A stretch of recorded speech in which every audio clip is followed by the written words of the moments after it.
The most dangerous man in the room is rarely the loudest. Not the one dominating conversations or demanding attention. Not the one broadcasting aggression or making threats visible.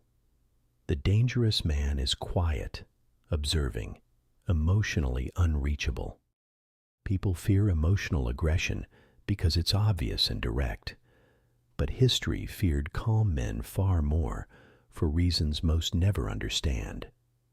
Because when a man stops reacting emotionally to provocations, he becomes difficult to manipulate. When nothing moves him, nothing controls him. And that immunity to emotional manipulation is what makes calm men dangerous. Marcus Aurelius understood something modern people still don't grasp. That emotional control isn't weakness or suppression. It's strategic advantage that compounds with every situation. Because calmness isn't weakness hiding behind composure. It's control operating at levels emotional people can't access. Most people are easy to control through their emotions. Remarkably easy once you understand the mechanism. Their anger is accessible, their outrage is predictable, their validation needs are exploitable. All of it creates leverage that calm people don't provide. Think about how manipulation actually works in practice. Someone says something designed to make you angry. If you get angry, they control your emotional state. If they control your emotional state, they influence your decisions. You're now reacting to them instead of acting from your own direction. That's control, pure and simple, operating through emotion. Outrage culture is built entirely on this mechanism. Say something provocative and watch people react predictably. Their reactions are measurable, manageable, exploitable for attention or influence. The emotional response becomes the product being manufactured, and people participate willingly because they can't help reacting. Validation addiction works the same way, but feels different. People need approval, need recognition, need confirmation from others. That need makes them controllable through simple withholding. Give validation when they comply, withhold it when they don't. Watch them adjust behavior to earn back what you're withholding. All of it unconscious, all of it predictable, all of it exploitable. Emotional impulsiveness creates even simpler control mechanisms. People react immediately to stimuli without evaluation. Someone insults them, and they respond instantly without thinking. Someone challenges them, and they defend reflexively without strategy. That impulsiveness is predictable enough to engineer desired responses. Most people think they're thinking when they're actually just reacting. They believe they're making decisions based on logic and values, but they're responding emotionally to stimuli someone else provided. The response feels like choice, but it's actually conditioned reaction, like pressing buttons on a machine that outputs predictable results. Every emotional reaction reveals a pressure point others can exploit. If insulting your intelligence makes you defensive, that's a button. If questioning your competence makes you prove yourself, that's a button. If threatening your status makes you perform, that's a button. All of it visible to anyone observing your emotional patterns. And once they map your buttons, they control you through simple activation. Manipulation begins where emotional control ends, where you can't regulate your own responses to external stimuli, where others determine your emotional state through what they say or do, where your reactions are predictable enough to engineer. That's the boundary, and most people live beyond it constantly, emotionally available to anyone who wants to affect them. Stoicism was designed to break that weakness fundamentally, not by eliminating emotion, but by controlling emotional response. By creating space between stimulus and reaction where choice exists, where you can observe what's happening without being controlled by it. Stoicism is not emotionlessness despite common misunderstanding. It's not becoming cold or numb or disconnected from feeling. It's emotional discipline that separates feeling from reacting. You feel anger, but you don't act from anger. You feel fear, but you don't let fear drive decisions. You feel desire, but you don't let desire override judgment. The emotion exists, but it doesn't control behavior. That's the distinction most people miss completely. It's about controlling response instead of suppressing impulse. Impulse will exist, that's biology, and you can't eliminate it. But response is choice, and choice is where control lives. Between impulse and response is where freedom exists. The freedom to act strategically instead of reactively. The freedom to choose behavior that serves long-term goals instead of short-term emotion. Marcus Aurelius wrote about this constantly in his private notes. Separating external events from internal control over response. You cannot control the world or what happens to you. You can only control your response to what happens. That's the domain of actual power, response control. Everything else is outside your control and not worth emotional investment. Emotional control equals strategic advantage in any conflict. The person who stays calm sees clearly while others are clouded by emotion. They make decisions based on reality instead of feeling. They act strategically instead of reactively. That clarity is advantage that compounds with every interaction. Calmness equals mental clarity that emotion obscures. Emotion narrows focus, triggers fight or flight, reduces cognitive capacity. Calmness maintains full cognitive function and broad perspective. So the calm person is operating with advantages the emotional person lacks, processing more information, seeing more options, making better decisions, all while the emotional person is trapped in narrow reactive mode. Detachment equals freedom from manipulation that emotional investment creates. When you're emotionally invested in outcomes, you're controllable through those outcomes. When you're detached from needing specific outcomes, you're uncontrollable. You'll pursue outcomes strategically, but you're not desperate for them. That removes the leverage others would use against you. The calmer you become, the harder you are to manipulate. This is the core insight that changes everything. Manipulation requires emotional access to work effectively. It requires making you feel things that influence your behavior. But if you're calm and detached, emotional manipulation fails. You observe the manipulation attempt without being moved by it. And that immunity is what makes calm men dangerous to manipulators. Calm people intimidate others in ways that aggression never could. Aggression is obvious and creates clear response patterns. You see aggression and you prepare accordingly, fight or flee. But calmness is unsettling because it's unpredictable. You don't know what the calm person is thinking or planning.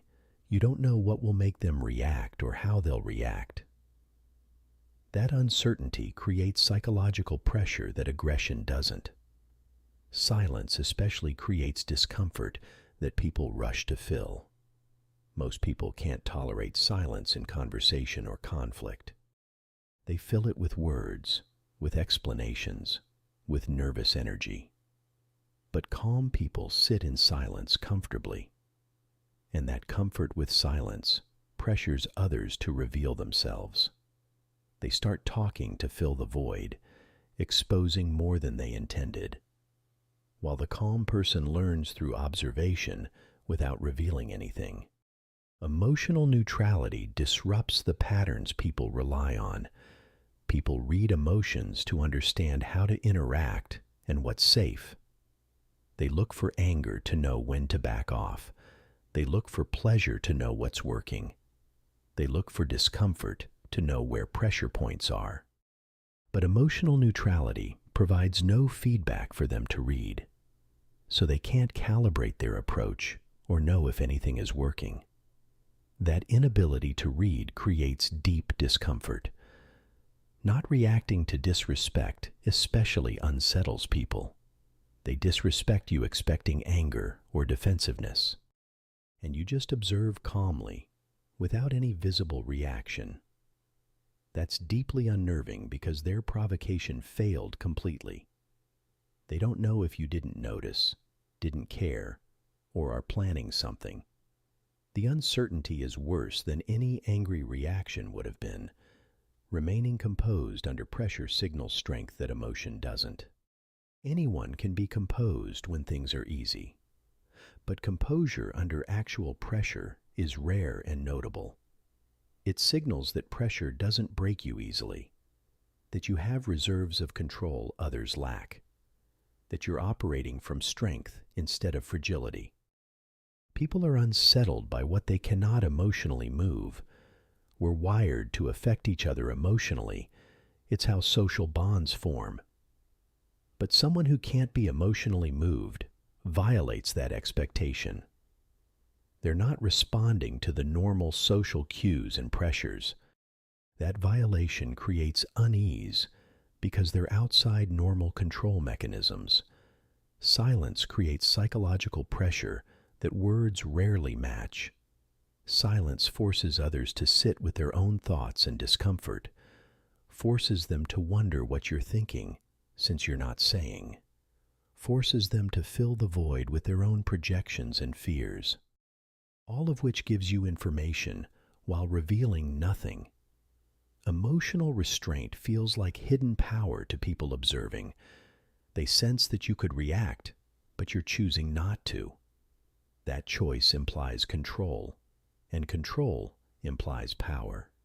So they perceive you as more dangerous than someone reacting emotionally.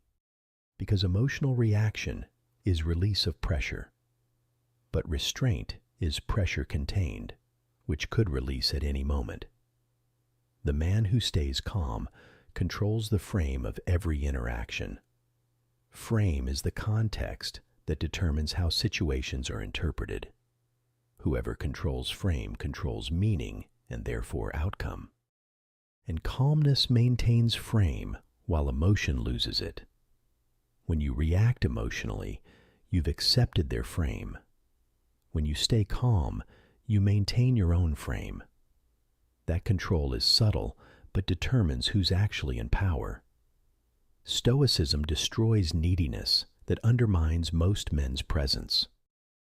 Neediness for validation, for approval, for recognition from others. That need broadcasts weakness that people sense and exploit. It makes you manageable through simple withholding of what you need. Stoicism removes that need by shifting validation internal, by making you self-sufficient emotionally instead of dependent externally. That self-sufficiency is what creates unshakable presence. Validation seeking makes you adjust behavior based on others' reactions. You perform for approval, you suppress for acceptance. You become what others reward instead of what you actually are. All of that is control over you that validation seeking enables. Approval addiction works the same way, but feels more intense. You need people to approve of you, or you feel worthless. That need makes you tolerate disrespect, compromise values, abandon goals, anything to maintain approval from people who matter to you. But Stoicism teaches that external approval is outside your control. So investing emotionally in it is investing in your own suffering. Better to approve of yourself based on your own standards, and let others' approval be irrelevant to your internal state. Emotional dependency on others gives them control over your emotional state. Your mood depends on how they treat you. Your confidence depends on what they say about you. Your stability depends on whether they're present or absent. All of that is power over you that dependency creates. Fear of rejection keeps people performing and suppressing themselves. They don't express their actual thoughts or desires. They don't pursue what they actually want. They don't enforce boundaries that would risk rejection, all to avoid the pain of rejection they fear. But Stoicism teaches that rejection is external and uncontrollable, so fearing it is choosing suffering over freedom. Better to risk rejection and maintain authenticity. Fear of loneliness keeps people in situations that diminish them, relationships that drain them, jobs that exhaust them, environments that limit them, all tolerated because loneliness seems worse. But Stoicism reframes loneliness as solitude, as opportunity for self-development without external interference. The Stoic principle is self-control over external approval, building internal foundation that doesn't require external validation. That foundation is what creates unshakable presence. Needing less makes you stronger in every measurable way. Desperation destroys authority that presence could create.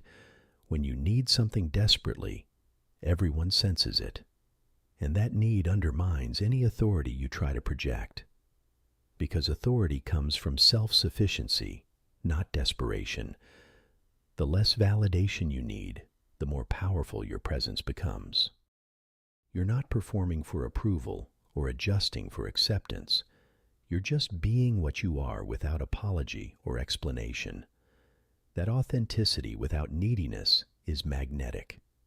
People lose themselves chasing approval from people who never respected them. They compromise everything trying to earn respect. But the compromise itself is why respect never comes. Because respect requires seeing someone with standards and boundaries, and chasing approval demonstrates neither. A Stoic becomes dangerous because pressure doesn't break them easily. Everyone faces pressure. That's unavoidable. But most people break under sufficient pressure. Their composure cracks, their judgment fails, their behavior becomes erratic. Stoics are trained specifically to maintain composure under pressure, to keep thinking clearly when others panic, to keep acting strategically when others react emotionally. That resilience under pressure is what makes them dangerous. Emotions don't control their decisions in high-stakes situations. They feel emotion, but they don't decide from emotion. They maintain rational evaluation even when feeling fear or anger. That ability to separate feeling from decision-making is rare, and it creates massive advantage in any conflict or competition. Chaos doesn't cloud their judgment like it clouds others. Most people lose clarity when situations become chaotic. Too much happening too fast, too much uncertainty. They freeze or react poorly because they can't process clearly. Stoics maintain clarity through chaos by focusing only on what they control, not trying to make sense of everything, just responding to what's controllable. Manipulation loses effectiveness against someone who's emotionally regulated. Manipulation requires emotional access to work, but Stoics don't provide that access easily. They observe manipulation attempts without being moved by them. That immunity makes them dangerous to anyone who relies on manipulation. A calm mind sees what emotional minds miss entirely. Emotion narrows focus and reduces pattern recognition. Calmness maintains broad awareness and clear perception. So, the calm person sees opportunities and threats emotional people miss. That perceptual advantage compounds into strategic advantage. Controlled people are powerful people in every context, not controlled by others, self-controlled. That self-control is foundation of personal power. Everything else builds on it or collapses without it. Emotional discipline creates strategic clarity others lack. When you're not clouded by emotion, you see situations clearly. You understand dynamics others miss because emotion blinds them. You make decisions based on reality instead of feeling. That clarity is power that emotional people never access. The hardest person to defeat is the one who remains composed. You can't manipulate them emotionally because they're regulated. You can't pressure them into mistakes because they're disciplined. You can't predict them because they're not reactive. All of your normal tools for defeating opponents fail. Modern people fear stillness more than any external threat. They're addicted to endless stimulation that prevents stillness. Social media outrage that keeps them emotionally activated. Constant content consumption that prevents reflection. Emotional oversharing that prevents any internal reserve. Constant reaction culture, where not reacting looks like not caring. All of it preventing the stillness where power is built. The Stoic operates completely differently in this environment. Silent when others are shouting opinions. Observant when others are performing reactions. Detached when others are emotionally invested. Disciplined when others are impulsive. Internally stable when others are chaos. That contrast makes them stand out without trying to. In a world addicted to reaction, calmness becomes power. Not because calmness is superior morally, but because it's rare enough to be notable. Functional enough to be effective, and immune enough to be dangerous. When everyone is reacting, the person who doesn't react controls the situation. When everyone is emotional, the person who stays calm sees clearly. When everyone is desperate for validation, the person who needs none has authority. That's why calm men are the most dangerous of all. Not because they're violent or aggressive, but because they're immune to the mechanisms that control everyone else.